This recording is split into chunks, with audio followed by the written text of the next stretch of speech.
Hello, I'm Carol Kaemmerer, Executive Branding and LinkedIn Coach, and I'm here today with Tim Johnson of Positive Light Media.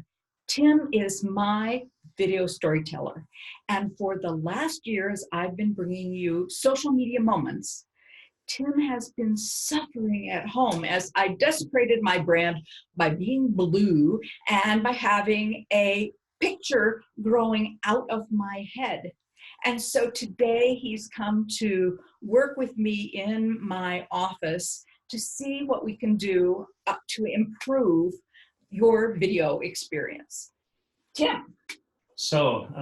Thank you for having me today, Carol. Absolutely. One of the first things that we did to help you out today is that the camera on your computer was not at eye level. So whenever we go out and shoot an interview or shoot people talking on camera, we always try to make sure that the camera is at eye level. It's a much more flattering viewpoint than having the camera looking ever so slightly up at us or looming down at us. Neither one of those viewpoints is flattering or natural in any kind of a conversation. The other thing that we wanted to take time to do today is to make sure that the lighting is good.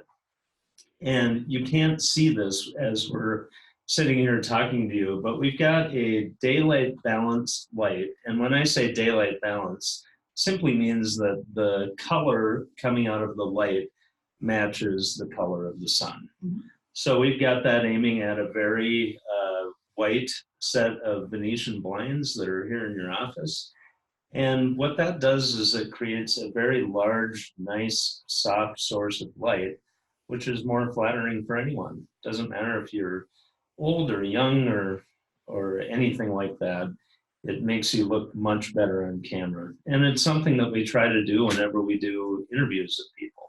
So we've done that. And then as far as composition goes, we've just adjusted you slightly so that that painting in the background isn't simply a halo around your head. And it's a much more flattering experience for you. It helps you maintain your confidence on camera, and it's a much more enjoyable experience for the people watching from their offices. Super. Thanks so much. I hope that I can replicate this when Tim leaves. And again, thanks so much, Tim Johnson, Positive Light Media. Thank you, Carol.